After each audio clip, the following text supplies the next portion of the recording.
la salle. Messieurs, bienvenue. Bonjour, installez-vous. Bonjour.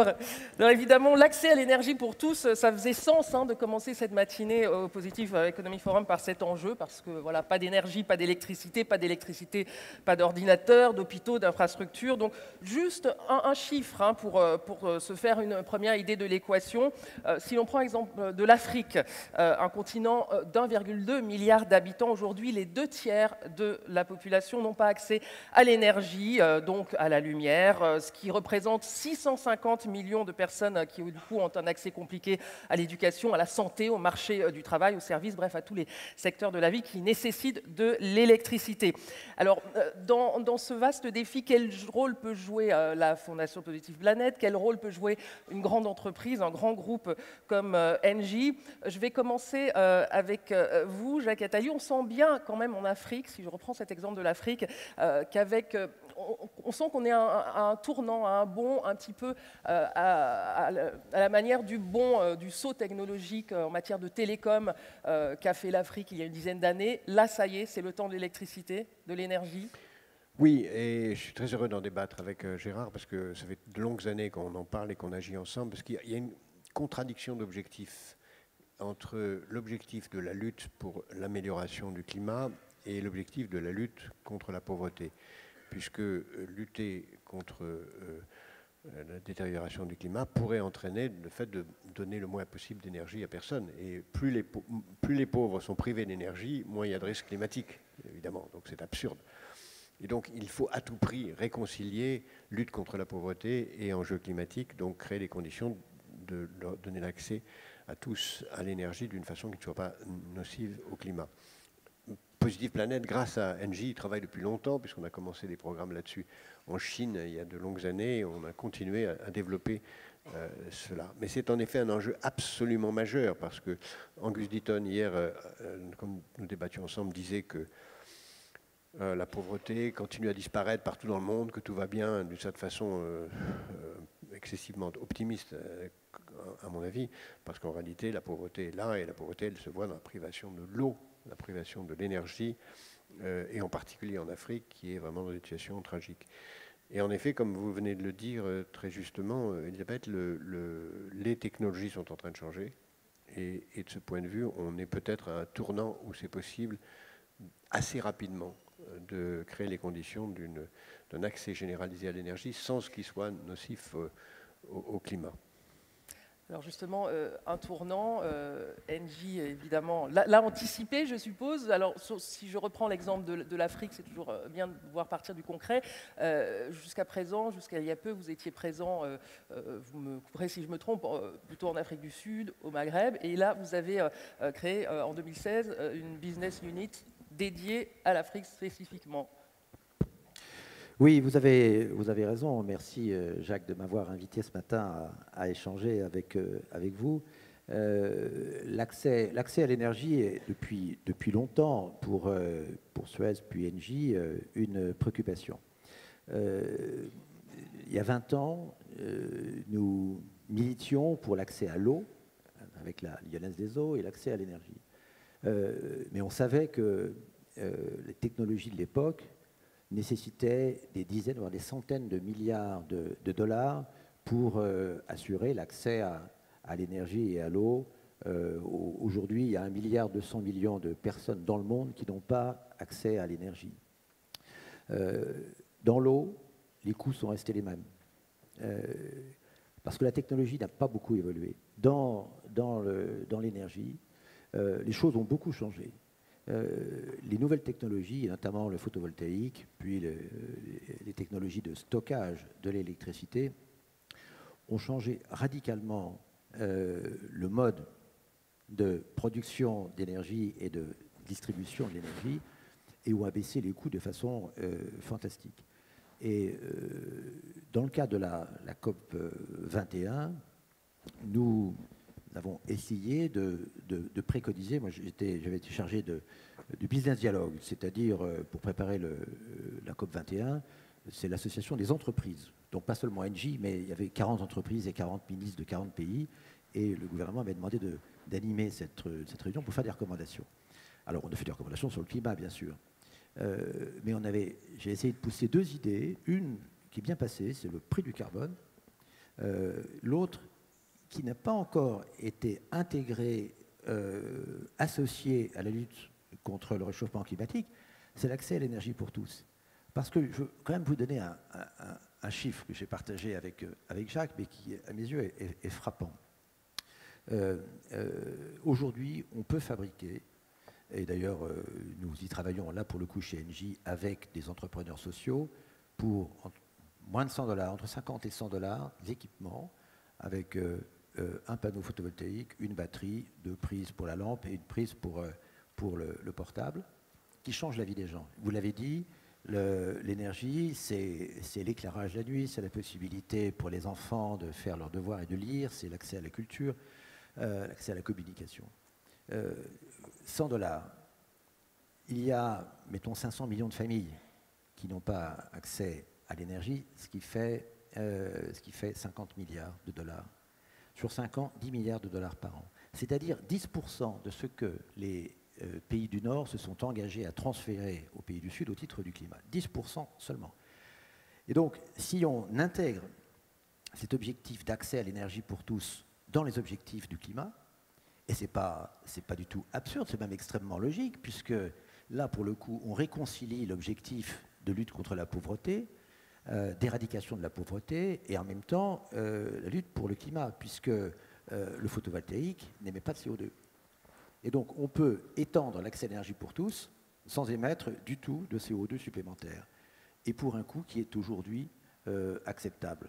Donc, effectivement, nous avons depuis le début, avec Planète Finance et Positive Planète, travaillé sur ces questions. Au plan industriel, alors Engie effectivement a créé une business unit Afrique, et nous travaillons sur à la fois l'énergie centralisée, c'est-à-dire des grosses installations. Nous avons construit par exemple au Maroc la plus grande ferme éolienne de tout le continent africain, 300 MW, donc c'est des investissements lourds, et aussi parce que c'est à travers l'énergie décentralisée qu'on va permettre à des familles isolées d'avoir accès à l'électricité grâce à des systèmes complètement autonomes. Oui, pour cela, vous vous appuyez notamment aussi sur des start-up en Afrique, hein, déjà, avec qui vous travaillez Oui, absolument. Vous investissez. Absolument. Nous avons créé, en fait, une entité que nous appelons Rassembleur d'énergie, qui combine 3 formes d'action. Alors, la fondation d'entreprise Engie, qui peut donner des subventions pour des projets de démarrage. L'assistance technique.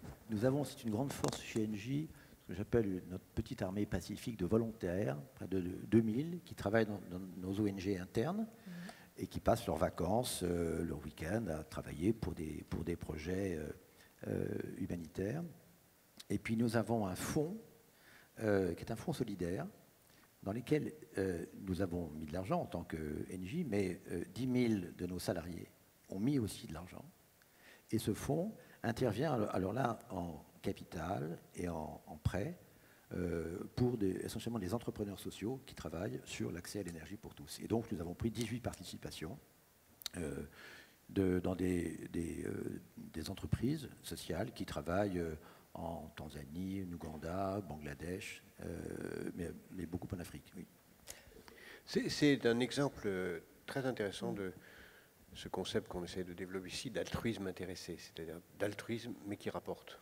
Et c'est ça le basculement idéologique qui est en train de se passer et que l'économie positive incarne, c'est-à-dire de passer de l'égoïsme à l'altruisme intéressé, puis idéalement, ultérieurement à l'altruisme tout court. Parce que, en réalité, quand on voit les chiffres qui sont devant nous, sont gigantesques. L'Afrique, c'est 1,6 milliard de personnes, ça va être 1,6 milliard en 2030, 600 millions de plus en 15 ans. C'est absolument gigantesque. Ce sera 2 milliards en 2050, dont la moitié aura moins de 18 ans. Donc les besoins en matière d'énergie sont aujourd'hui gigantesques, mais sont gigantesquissimes à 15 ans devant nous. Et en cela, ils vont constituer non seulement un défi social, écologique, environnemental, humanitaire, mais ils vont être un formidable défi commercial. Orange a publié ces chiffres récemment et a montré que Orange Afrique rapporte plus d'argent au groupe Orange qu'Orange en France. C'est exactement la même chose qui est en train de se passer, qui va se passer dans les 15 ans qui viennent en matière d'accès à l'énergie, en tout cas d'accès à l'énergie pour les personnes, indépendamment de l'accès à l'énergie pour les industries, qui restera redevable de grands systèmes. Je parle sous le contrôle du Gérard. Il faudra d'ailleurs peut-être en parler aussi de cela. Mais pour le grand public, il va falloir donner accès à l'énergie à 1,6 milliard de personnes, comme on a donné accès au téléphone mobile à 1 milliard de personnes aujourd'hui, puisque tous les Africains ont accès au téléphone mobile. Et oui, ça en l'espace de 10 ans à peine. Hein, et ça va être une activité formidablement rentable. C'est un immense marché qui est en train de se créer. Gérard Mestrali a eu raison de signaler combien l'effondrement des coûts a eu lieu, avec quand même le fait qu'on importe les panneaux solaires de je ne sais pas où, de Chine sans doute encore, même si on peut imaginer les produire sur place un jour, puisqu'après tout, du sable, il n'en manque pas en Afrique, hein. Il y en a beaucoup un peu au nord du Sahel. Donc là, ça va être le moment, et je suis content de savoir comment Engie le voit, un moment du basculement d'une activité de fondation à une activité proprement industrielle de masse. Oui, alors absolument. Nous avons déjà amorcé ce basculement, mais il est en train de s'accélérer. Tu as raison de le souligner. Nous pensons que le développement énergétique de l'Afrique va se faire selon deux modes qui vont se compléter et non pas s'exclure mutuellement. Il va y avoir l'énergie centralisée, j'allais dire de type classique. On peut dire que c'est l'ancien monde de l'énergie. Avec les compteurs, à partir les compteurs, des grosses centrales. Alors, certaines de ces unités de production seront renouvelables. Il y a des barrages. Tout le centre de l'Afrique a une capacité hydroélectrique, un potentiel hydroélectrique tout à fait considérable qui n'est pas exploité suffisamment. L'énergie solaire disponible partout et l'énergie éolienne au nord de l'Afrique et au sud de l'Afrique, moins dans l'Afrique centrale. Donc, potentiel considérable. Alors, comme le phénomène de développement de la population est aussi un phénomène urbain, dans les grandes villes ne pourront pas satisfaire leurs besoins en énergie par des opérations simplement complètement décentralisées. Il y en aura quelques-unes dans la périphérie, mais il faudra des grands systèmes. Et donc, nous avons effectivement une présence assez forte au Maroc, en Algérie, en Égypte et en Afrique du Sud. Et nous allons nous développer Afrique centrale et Afrique de l'Est avec, nous développons des systèmes centralisés, même solaires. Nous développons en Afrique du Sud, nous avons gagné un bel appel d'offres pour du solaire à concentration. Juste un petit mot, parce que tout le monde connaît le photovoltaïque. Mais pas moins le solaire à concentration. Le solaire à concentration qui est différent, parce que le photovoltaïque produit instantanément de l'électricité. Mais il produit l'électricité le jour, jamais la nuit. Donc, le stockage des batteries peuvent permettre de stocker des petites quantités d'électricité, mais pas des grosses aujourd'hui. Alors que le système à concentration consiste à concentrer les rayons du soleil sur des tuyaux qui sont remplis de fluide, des sels fondus, qui sont chauffés à haute température, que l'on conserve pendant quelques heures, et ensuite on peut utiliser cette chaleur pour créer de la vapeur d'eau, et avec cette vapeur faire tourner des turbines qui produisent de l'électricité. Autrement dit, on peut transformer les rayons du soleil du jour en électricité la nuit, quelques heures plus tard. Alors ça, c'est une façon je dirais, de compenser les très grosses difficultés des énergies renouvelables, c'est qu'elles sont intermittentes. Elles produisent quand il y a du vent et du soleil, ce qui ne correspond pas forcément au moment où on a besoin, les consommateurs consomment. Donc, tous les systèmes ayant une composante de stockage sont essentiels. Et là, donc, nous avons gagné cet appel d'offres très important. C'est un très gros projet de 600 millions de dollars. Ça, c'est la partie centralisée. L'autre partie, alors celle dont vous parliez, effectivement, l'Afrique va sauter une génération. Les systèmes classiques, les systèmes avec des grosses unités de production et des fils qui conduisent l'électricité. Donc des réseaux de transport, de lignes à haute tension, et puis ensuite de lignes basses, moyenne tension, qui sont extrêmement coûteux. Avec le photovoltaïque, comme pour le téléphone portable, la technologie va permettre aujourd'hui de se faire un saut de génération en Afrique, et donc pour un coût infiniment moindre, puisqu'on fait l'économie des réseaux, de donner l'accès à l'énergie. Donc, nous allons effectivement nous déployer sur les deux voies, l'énergie centralisée pour alimenter les grands centres urbains et les grands centres industriels qui ont besoin d'abord d'électricité en continu, jour et nuit, et puis l'énergie décentralisée, essentiellement en photovoltaïque, parce que le photovoltaïque présente deux caractéristiques fondamentales. La première, c'est une modularité considérable. On peut faire des fermes photovoltaïques, et d'ailleurs il y a un projet à Abu Dhabi, 1000 MW, puissance d'une centrale nucléaire. Mais là, c'est de l'énergie centralisée. Mais on peut avoir quelques watts, on peut avoir un petit panneau photovoltaïque au dos de son portable. Donc, une modularité extrême, c'est une très grande caractéristique. La deuxième, c'est une baisse des coûts dans des proportions qu'on n'avait pas tellement imaginées. Quand le gouvernement français avait décidé, il y a plus de 10 ans, d'aider, de subventionner le solaire, il rachetait à 700 € par mégawattheure l'électricité. Aujourd'hui, en France, les appels d'offres sortent à 70 €, donc divisé par 10. Et dans des pays un peu plus ensoleillés, Abu Dhabi, Mexique, Inde, nord du Chili, aujourd'hui, on frôle les 30 $. Donc, une baisse considérable. C'est-à-dire que d'ores et déjà, aujourd'hui, le coût de production de l'électricité solaire est, par exemple, inférieur au coût du nucléaire neuf. Est-ce qu'on peut imaginer, dans certains pays, évidemment, ensoleillés, que ce soit comme au Chili, parce que c'est ça l'accès à l'énergie pour tous, ça peut aussi être la gratuité à terme pour le consommateur. Là, on sait qu'au Chili, en ce moment, il y a tellement d'électricité solaire produite que certains habitants n'ont pas payé leurs factures, n'ont pas dû payer leurs factures. C'est ça, à terme, la gratuité pour le consommateur ? On peut toujours décider que c'est gratuit, mais c'est pas gratuit pour tout le monde, puisqu'il y a forcément quelqu'un qui paye au moins les infrastructures. Puisqu'il faut mettre en place. On peut toujours décider que c'est l'autre qui paye. Dans ce cas-là, c'est le contribuable qui paye. Dans le cas du Chili, c'est plutôt un cas de surproduction qui entraîne surproduction qui n'est pas forcément durable, parce qu'à un moment, il faudra réinvestir pour maintenir en état de système, etc. La gratuité de l'énergie est en soi imaginable qu'à long terme, lorsqu'on aura des infrastructures solaires avec une durée de vie de 50 ans, lorsque les technologies seront tellement stables et tellement qu'elles seront amorties assez vite et qu'on peut imaginer créer la gratuité. Mais on n'en est pas là pour l'instant. On en est à amorcer un mécanisme qui va être très difficile, parce que là, on vient de parler de techniques formidables. Mais encore une fois, pour la seule Afrique, il va falloir donner de l'énergie à la campagne, à la moitié de la population, puisque c'est à peu près la moitié de la population c'est à 800 millions de personnes. 800 millions de personnes.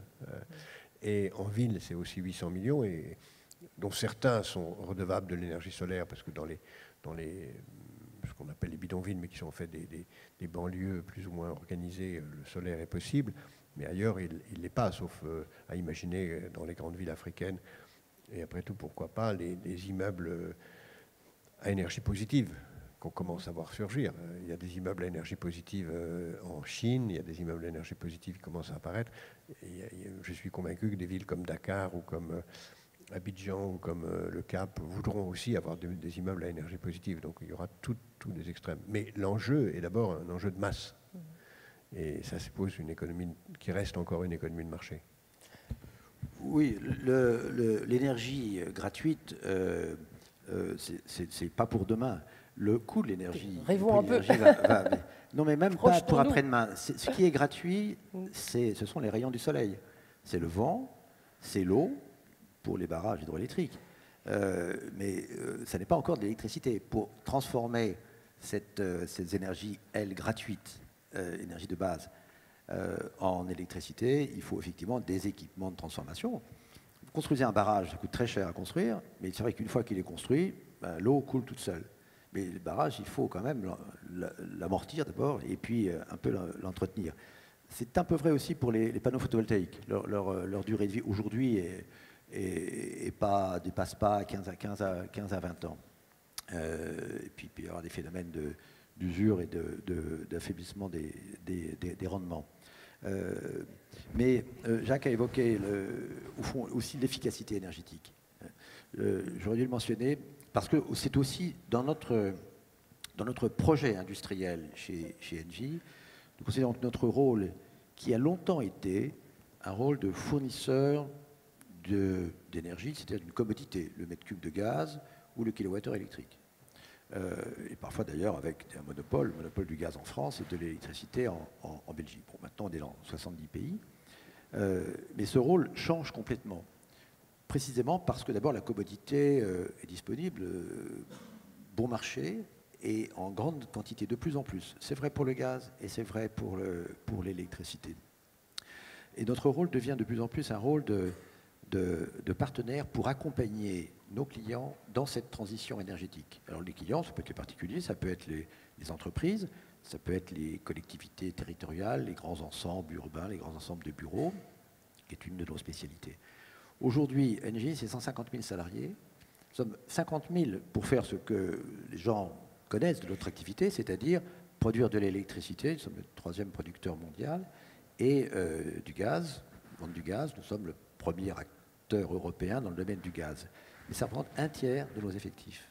Les 2/3 de nos effectifs, 100 000 personnes, totalement dédiées au service d'efficacité énergétique.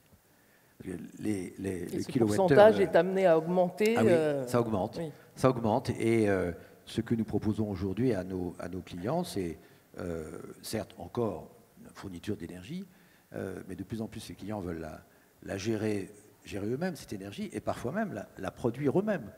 Et les nouvelles formes technologiques de production d'électricité rendent cela possible.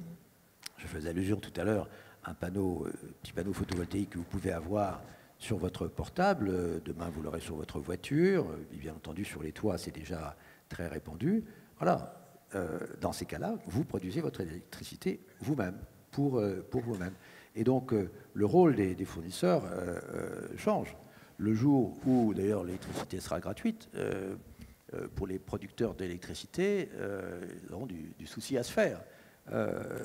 Ils se reconvertiront dans la fourniture de services. De services, voilà. C'est pour ça que nous avons un peu anticipé cela. Et que nous avons aujourd'hui, donc, nous sommes le premier mondial dans l'efficacité énergétique avec ces 100 000 personnes qui font 15 milliards d'euros de chiffre d'affaires. Oui, parce que la principale source d'énergie demain, ça sera l'économie d'énergie. C'est ça. Et de ce point de vue, on entre dans un autre univers dans lequel il y a d'autres technologies qui vont être fondamentales. L'Internet des objets va être essentiel, et la corrélation que l'Internet des objets va permettre entre l'énergie, le comportement, la consommation, avec aussi des risques de surveillance nécessaires pour éviter les fuites de toute nature, mais en même temps de surveillance des comportements qui vont être très importants. Ça rentre aussi dans une tendance aussi très profonde, c'est le fait que dans nos sociétés, la distinction entre producteurs et consommateurs va disparaître progressivement. Et ceci est vrai, on le voit dans un domaine qui m'est cher et qui est toujours en avance, c'est la musique, où on a tous envie de faire de la musique, pas seulement d'en entendre, mais c'est vrai dans beaucoup de domaines. Et c'est vrai depuis longtemps, même sans qu'on s'en rende compte. Par exemple, si vous regardez quelqu'un qui est sur son téléphone mobile ou sur son ordinateur, vous ne savez pas s'il est en train de se distraire, d'apprendre, de consommer ou de travailler. 4 activités complètement différentes, mais qui en fait renvoient exactement au même comportement. On fait la même chose, certaines fois on paye pour les faire, certaines fois on est payé pour le faire, mais c'est le même acte. Et progressivement, les concepts sont en train de changer. Et ils vont changer aussi dans l'énergie. Ou progressivement dans l'énergie, on va être producteur, et celui qui va avoir une source d'énergie, j'ai parlé tout à l'heure des réseaux, celui qui va avoir dans un village une source d'énergie, s'il ne l'utilise pas, il va pouvoir la vendre à ses voisins. Et puis même, s'il est assez industrieux et entreprenant, il va vraiment se mettre en situation d'excès d'énergie disponible pour pouvoir justement, lui, la vendre. Et donc, on va avoir, même si dans certains pays, le monopole centralisé de production d'énergie défend mordicus son pouvoir, mais même dans ces pays-là, la décentralisation finira par l'emporter. Je pense. Je ne sais pas ce qu'en pense Gérard. Oui. Je partage tout à fait l'avis de Jacques. Les concepts changent. On parle beaucoup d'économie circulaire. On va en parler beaucoup ce matin, en effet. D'économie positive. Et nous développons le concept d'énergie positive et d'énergie circulaire. Au fond, alors, pour qu'on comprenne justement, oui, l'énergie circulaire. Qu'est-ce que c'est l'énergie circulaire? Aujourd'hui, oui, par exemple, on peut, à partir de gaz naturel, produire de l'électricité. On brûle, on fait tourner dans des turbines. Au passage, c'est une façon de produire de l'électricité bas carbone. Ça émet beaucoup moins de CO2 que les centrales charbon et les centrales au fioul. Et au passage, comme elles sont très flexibles, c'est le complément aujourd'hui idéal du renouvelable. Renouvelables et gaz sont très complémentaires. Les premières renouvelables sont intermittentes. Et donc, quand on a besoin d'électricité aujourd'hui et qu'il n'y a pas de vent et pas de soleil, ce sont les centrales à gaz, par leur flexibilité, leur rapidité de mise en œuvre, qui sont le bon complément. Donc on sait produire à partir du gaz de l'électricité, mais on ne savait pas faire l'inverse. Or, on y travaille beaucoup. Et lorsqu'il y a par exemple beaucoup de vent dans le nord de l'Europe, il y a tellement d'éoliennes qu'il y a plus d'électricité produite que de consommation. À tel point d'ailleurs que le prix de l'électricité instantanée sur les marchés devient négatif. Donc vous voyez, on est au-delà de l'électricité gratuite. Vous produisez et vous avez dû être payé pour que certains vous la prennent. Et donc, si vous avez des systèmes qui permettent à ce moment-là de la stocker, alors encore une fois, les batteries ne conviennent pas aujourd'hui parce que ça stocke des petites quantités d'électricité, mais l'hydrogène est un bon moyen de passage. C'est-à-dire que vous utilisez cette électricité surabondante dans des électrolyseurs qui produisent, à partir de l'eau, de l'hydrogène et de l'oxygène. L'oxygène peut être utilisé pour les hôpitaux, et l'hydrogène, c'est de l'énergie sous forme physique, sous forme de gaz qu'on peut stocker. Alors nous faisons déjà des expériences. On l'a fait à Dunkerque avec, à l'époque, Michel Delbar, on a lancé ça, c'est-à-dire qu'on mélange de l'hydrogène et du gaz naturel, 10 à 15% d'hydrogène, un mélange qui s'appelle Ithane, et on fait marcher avec ça des bus dans la communauté urbaine de Dunkerque, et on distribue ce gaz dans un écoquartier pour la consommation individuelle de maisons. Ça marche très bien. Donc c'est une façon aussi déjà de recycler l'électricité. On part d'électricité renouvelable, dans le cas d'espèces éoliennes, et on le transforme en gaz. L'étape d'après, c'est de prendre cet hydrogène, de faire une réaction chimique avec du CO2, et donc on détruit du CO2, ce qui est bon pour le climat, et on refait du méthane, c'est-à-dire du CH4. Autrement dit, donc on a bouclé la boucle, on part du méthane, du gaz naturel, on peut faire de l'électricité, et avec de l'électricité éventuellement d'origine solaire ou éolienne d'ailleurs, on refait du méthane. Et on a bouclé la boucle, et si vous injectez dans tout ça de l'efficacité énergétique, vous pouvez avoir une boucle positive. Nous approchons de la fin de cet échange. Je conclurai avec vous, Jacques Attali, par une question un peu philosophique. Sortir de l'obscurité, c'est aussi sortir de l'obscurantisme. Bien sûr, corrélé. Bien sûr, c'est tout à fait corrélé. Vous l'avez dit tout à l'heure en commençant. Si un enfant n'a pas d'électricité, il ne peut pas étudier ses devoirs. Il ne peut pas être libre dans un coin de la maison, de l'appartement pour étudier, lire, et il est toujours sous la dépendance des adultes qui n'ont pas forcément le même désir d'apprendre ou de se libérer des pensées anciennes que lui. Donc l'électricité, on l'a vu en Occident, l'électricité c'est la liberté. Et c'est la liberté en particulier des plus jeunes. Donc c'est pas un hasard si les Lumières se sont appelées ainsi, et c'est pas un hasard aujourd'hui si l'énergie la porte. Je dirais simplement, d'un mot en conclusion, que tous ceux qui sont dans cette pièce doivent se demander qu'est-ce qu'ils peuvent faire pour cela. Ils peuvent d'abord nous aider à Positive Planète à avoir plus de moyens matériels pour mener ces projets, et ils sont toujours très, très bienvenus pour venir nous aider. Et ensuite, ils peuvent voir avec les équipes d'Engie ici, dans la région et ailleurs, comment s'articuler sur les différents projets que vous puissiez vous mener dans ces domaines. Merci beaucoup. Merci beaucoup à tous les deux.